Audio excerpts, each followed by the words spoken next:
2026 సంవత్సరంలో ఈ యొక్క సంక్రాంతి పర్వదినము నుండి నేను చెప్తున్నటువంటి 5 రాశులకి మహర్దశ పట్టబోతుంది.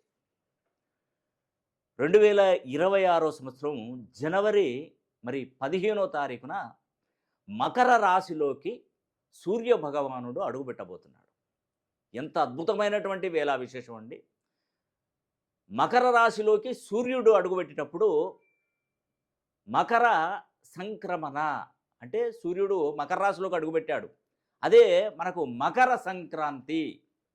ఎందుకంటే ఈరోజు మీకు ఒక గేట్ అనేది ఓపెన్ చేసినట్టుగానే ఉంటుంది. అంటే మీ గేట్లన్నీ ఓపెన్ చేసుకుంటారు. ఫాస్ట్‌గా దూసుకెళ్ళేటువంటి 5 రాశులు ఉన్నాయి.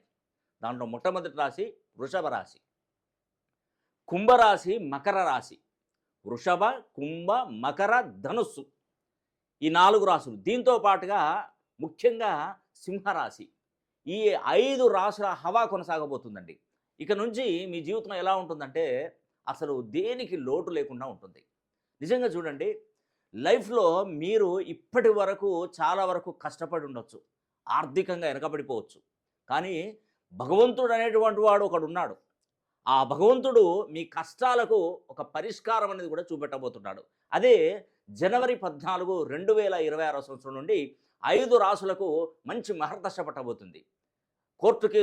ఎక్కువగా కోర్టు కేసులతో ఇబ్బంది పడుతున్నటువంటి వారికి విజయం చేకూరుతుంది 2026 సంవత్సరంలో. వ్యాపారంలో అసలు డబ్బు ఏం చేసుకోవాలి అనే ఆలోచనలో పడిపోతారు. డబ్బు ఎలా సంపాదించాలి ఆ ఆలోచన కాదండి.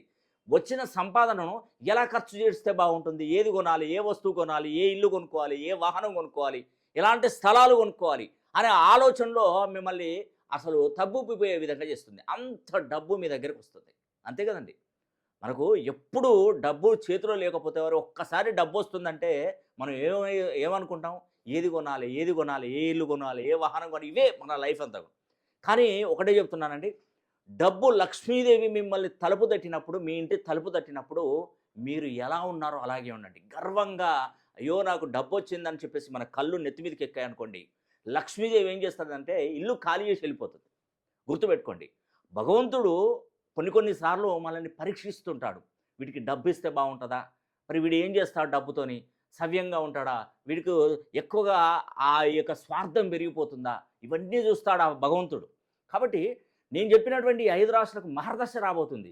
ఎలా ఉండాలి, చాలా అద్భుతంగా ఉండాలి. నేను చివరిలో చెప్తున్నా అండి, ఒక్కసారి మీ పేరులో సంఖ్యాబలాన్ని 270 డిగ్రీస్ పైన ప్రోగ్రామ్ చేయండి.